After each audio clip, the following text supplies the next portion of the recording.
I came home early from a business trip to find my husband's stuff gone. He left a message saying, "I'm done pretending to love you." I replied, "Then pretend to afford the alimony you just guaranteed yourself." When I pulled into our driveway that Friday night, the porch light wasn't on. That should have been my first clue. It was nearly 9 p.m., and I'd driven straight from O'Hare after landing 2 hours early from a work trip in Dallas. I hadn't even told Cal I was coming home early. I wanted to surprise him. Not in a dramatic, romantic way, more like, "Hey, guess who gets to sleep in her own bed tonight?" kind of surprise. The house was too quiet. I pushed the door open, wheeling in my small carry-on, and immediately noticed the entry bench was empty. The one where Cal always tossed his work boots and the ugly brown fleece he refused to throw away. His keys weren't on the hook. There was no faint hum from the TV upstairs. No dog to bark, because we never had one, though I used to ask. At first, I thought maybe he'd gone out with friends. But then I noticed the hall closet. Wide open. Half empty. My stomach dropped. I walked slowly into the living room and scanned the space like it was unfamiliar. A few picture frames were missing from the wall. His record player was gone. And so was the liquor cart. It hit me then, not just the visual, but the feeling. This wasn't a night out. This was an exit. I ran upstairs. His side of the closet was gutted. The drawers in the dresser, open and half empty. Bathroom? Half the stuff gone. Razor, cologne, toothbrush. On the nightstand, where he usually kept a stack of paperbacks and phone chargers, was a single yellow sticky note. 5 words. "I'm done pretending to love you." That was it. No sorry. No explanation. Just a sentence. A sentence that cut through 12 years of marriage like a blade. I sat on the edge of the bed for what felt like hours. Not crying. Just absorbing. You don't prepare for that kind of thing. Not really. I mean, sure, we'd had problems. A lot of them. Cal and I weren't strangers to arguments, sometimes loud, sometimes cold, always followed by awkward silences and eventual apologies. But I'd never thought he'd leave. Not like this. Not like a thief in the night. I looked at the note again. I read it until the words didn't make sense anymore. Then I took a deep breath, reached into my coat pocket, pulled out my phone, and texted him. "Then pretend to afford the alimony you just guaranteed yourself." I hit send. 5 minutes later, I blocked his number. Let me back up a bit. My name's Mariel. I'm 43. I work in corporate event strategy, mostly with software companies that think hotel ballrooms and PowerPoint decks are the key to closing deals. It's not glamorous, but it pays well and I'm good at it. I've been running point on logistics and content strategy for 5 years at a firm based out of Chicago. Cal and I met through mutual friends when we were both 30. He was charming in that low-key Midwestern guy way, clean-cut, quick with a joke, liked old blues records and slow-cooked ribs. He worked in construction management and always had dirt under his fingernails, even at dinner. We were good in the beginning. He made me laugh. I made him feel grounded. But somewhere in the last few years, things changed. He grew restless. Started making little comments about how I was always working, how I cared more about deadlines than dinners. He rolled his eyes when I mentioned promotions. Got weird when I traveled more than a few days. Didn't like that I kept a separate savings account, though I'd always been upfront about it. He never cheated. Not that I know of. But he resented me for growing. I think he wanted a version of me that stopped at the altar. And when I kept moving, he started pulling away. Saturday morning, I woke up to a new silence. I hadn't even told anyone yet. Not my sister, not my coworkers. I needed to sit with it first. Know the shape of it. Then I remembered something. Our home camera system. I pulled up the app on my phone, heart pounding. Sure enough, Thursday night at 11:52 p.m., there he was, Cal, hauling a duffel bag and 2 suitcases to his truck. He didn't look sad. Or angry. Or conflicted. He looked calm. Like someone ticking an item off a to-do list. I stared at the footage like it was a movie about someone else's life. Then I saved the video. And forwarded it to my lawyer. Yes, I already had one. Her name's Erica. She's the reason I opened that separate account 2 years ago, just in case. She helped me quietly move certain assets into my name, consolidate some accounts, and ensure that if things ever went sideways, I wouldn't be left scrambling. At the time, I'd told myself it was a precaution. Now I realized it was survival instinct. I texted her Sunday morning. He left. Took his stuff. Left a note. No warning. She responded in under 10 minutes. Good. Now we file. This works in your favor. Meet tomorrow? That Monday, while Cal was God knows where thinking he'd walked away clean, I sat across from Erica in her downtown office. We laid everything out. Joint property, Mine, with receipts. Car, his, paid off. Savings, protected. Pension? Contested. I gave her everything: the note, the camera footage, his email history, even screenshots of old texts where he joked about how I kept the house running like a business. "You're in a great position," Erica said, flipping through the binder we'd built together. He wanted out? Great. He's out. Now he gets to pay for that freedom. I didn't smile. Not yet. But I felt something shift inside me. Something that had been quiet for too long. The porch light was off. That should have been my first hint. I rolled my suitcase over the uneven path, stepping carefully around the little patch of garden that I always meant to fix, but never did. My heel caught the edge of a cracked stone, and I muttered under my breath, adjusting the strap on my laptop bag. Everything felt just slightly off. It was Friday night. I was supposed to fly back from Dallas on Sunday, but my last presentation got canceled. Rather than waste time wandering around a hotel room or dealing with another lukewarm plate of room service pasta, I figured I'd surprise Cal. Come home early, bring tacos, maybe even just pass out on the couch with my shoes still on. Normal stuff. We'd been a little off lately, sure. Distant. He got moody when I had to travel, and I wasn't the best at downshifting from work brain to let's chat over dinner mode. But I thought we were just in a rut. 12 years married, you hit patches like that. You just ride them out, talk it through, do better the next week. I remember thinking, he's going to be so confused when I walk in the door. But the confusion was mine. The living room was empty. Not fully, but noticeably changed. Lighter. Like someone had taken the life out of the room in pieces. His record player was gone. The leather chair he always used, missing. The two shelves over the TV that used to hold all his ridiculous little sports trophies and random souvenir mugs, half bare. I put the takeout on the kitchen counter and stood still. The fridge was too quiet. The magnet with our honeymoon photo was gone. I didn't even have to check the bedroom. But I did. The closet doors were wide open. His half was stripped down to 2 coat hangers and an old belt I hadn't seen him wear since 2018. I walked back into the hallway like I was expecting someone to jump out and yell, "Gotcha." Instead, I found a note. Not even a proper letter. Just a yellow sticky note, right there on the hall mirror. 5 words, written in his unmistakable, scratchy handwriting. "I'm done pretending to love you." I didn't cry. Not at first. I think I just stared. My brain wasn't catching up. I read it 4 times. Like maybe I'd misunderstood it. Maybe the tone was wrong. Maybe this was some dark joke he'd explain once he got back. Except he wasn't coming back. I could feel it. The kind of quiet that settles in when someone has planned this. He didn't leave in a hurry. He left methodically.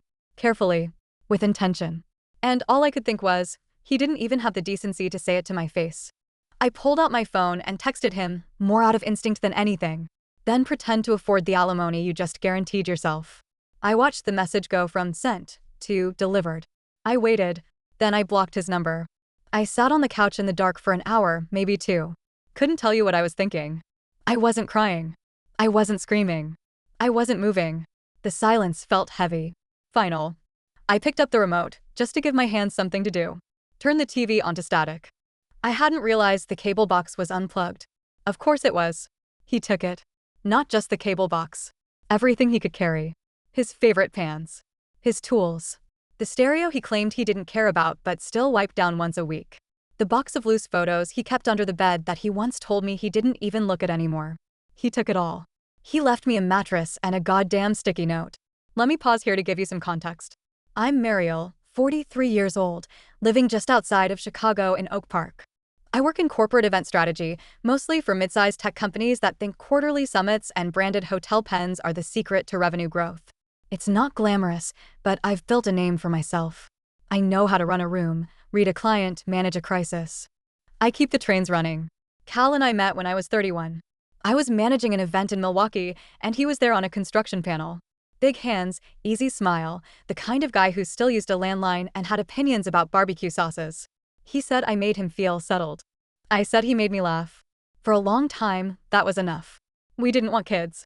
We talked about it once, but we both knew we weren't the type. I traveled a lot. He liked his routine. We made it work. Or at least, I thought we did. Over the years, things got quiet. Not cold, exactly. But quiet in that way where you stop sharing little things. You stop asking each other for second opinions. You sleep on opposite sides of the bed and stop noticing when the other one gets up. I thought that was just marriage. I thought it was normal. Maybe it is. But disappearing in the middle of the week without warning? That sure as HLL isn't. I didn't call anyone the next day. I spent Saturday doing laundry I didn't need to do, rearranging kitchen drawers, cleaning out the fridge like I was trying to erase the last 5 years. At noon, I remembered something. The security cameras. We'd installed a simple home system last summer after someone tried to break into our neighbor's garage. Nothing fancy, just a few front and back cams with cloud storage. I pulled it up on my phone. There he was. Thursday night. 10:37 p.m. dragging 2 suitcases and a duffel bag into his truck. Making 2 trips. Calm. Focused. Not a hint of panic. He even waved to the camera once, like he knew I might watch it. That wave? That broke me. That was the moment the tears came. And they didn't stop for a long time. I called Erica on Sunday. My lawyer. We'd talked before, not about Cal, just estate stuff, future planning. I liked her. Sharp, no nonsense, but kind in the way people forget you can be when you're also strong. She picked up after one ring. Mariel? He's gone. A pause. Define gone. Took everything. Left a note. Didn't even sign it. Do you want to come in tomorrow? Yes. Bring everything. I already forwarded the security footage to my email. She was quiet for a beat. Then, good. We'll be ready. Monday morning, I was sitting in Erica's office, pouring hot coffee into my cold hands and listing every item that was missing from the house. You're in a strong position, she said. That's what everyone says. But why doesn't it feel like that? Because it's not about the law yet. It's about the grief, the embarrassment, the anger. I nodded. She laid out a game plan. Property separation, financial disclosures, spousal support, the whole thing. This isn't just a divorce, she said, flipping through her notes. This is abandonment. And the courts don't like cowards. Her words lit something inside me. It wasn't rage. It was clarity. By Wednesday, I was functioning again. Not fine. But I was doing the things that needed to be done, answering emails, scheduling meetings, putting on makeup that barely covered the bags under my eyes. I even made it through a Zoom pitch without fumbling once, though I had to mute twice to keep from losing it when I caught sight of the empty spot where Cal's bookshelf used to be. I hadn't told anyone yet. Not my sister, not my coworkers, not even Lydia, my best friend since college, who would have driven over with wine and profanity if I'd sent her a single emoji. But I wasn't ready to say it out loud. He left me. That phrase, it stuck like gum in my throat. Not because it wasn't true, but because it sounded like failure. Like I'd missed something huge and obvious that everyone else could see. I kept thinking, 12 years. And he ended it with a note. Not a letter. Not even a phone call. A sticky note. That night, I decided to go through the desk drawers in our home office. It wasn't about snooping, it was about practicality. Cal had taken his laptop, his papers, his tools. But I needed to find our tax files, our car insurance, anything that would help me put together the full financial picture for Erica. The bottom drawer was jammed. I had to sit on the floor and yank it twice before it opened. Inside was a mess of envelopes, receipts, some birthday cards, and a manila folder labeled miscellaneous. I opened it. Inside was a stack of printed emails. At first, I thought maybe he'd kept old contracts or client quotes. But no, these were personal. Correspondence between him and a woman named Lena. I scanned one quickly. Cal, thank you for last weekend. I haven't felt that free in a long time. You're different. You get me. My heart thudded. I flipped to another. I think about your hands when I fall asleep. I know it's wrong, but I don't care anymore. You deserve to be happy. And another. When are you telling her? You said you'd have the talk by March. Don't make me wait forever. I want us to start new. The dates. They went back nearly 8 months. He hadn't just left me. He'd replaced me. I didn't realize I was breathing hard until my vision blurred. I stood up, my legs shaking, and grabbed the entire folder. I walked straight to the scanner, uploaded every page, and emailed them to Erica with the subject line, "Found this. Thought you'd like it." Then I poured myself 2 fingers of scotch from the bottle he'd left behind, because of course he forgot the expensive stuff, and sat in silence. This wasn't just abandonment. This was calculated. He'd been planning this. Meticulously. The timing. The erasure. The emotionless exit. It wasn't the decision of someone overwhelmed. It was the move of a man who'd already emotionally relocated. Who'd quietly backed out of a marriage like it was a timeshare he regretted signing up for. The next morning, I called Lydia. "Hey," she said, her voice bright and unaware. "How was Dallas?" "He left me." She paused. "Wait. What?" "Cal. He's gone. Took everything. Left a sticky note." "Literally. What the actual HLL, Mariel?" "Found emails. He's been seeing someone. Lena. 8 months, maybe more. She didn't speak for a long second. Then she said, I'm getting in the car. No, don't. I'm okay. I just needed to say it out loud. Do you want to punch something? Drink something? Burn something? Honestly? I sighed. All three. Later that afternoon, Erica called. I read the emails, she said, her voice calm but clipped. This changes things. I thought it might. He's not just a deserter. He's a cheater with a paper trail. That affects everything. What do we do now? We draft the first strike. She explained everything. That we'd file immediately.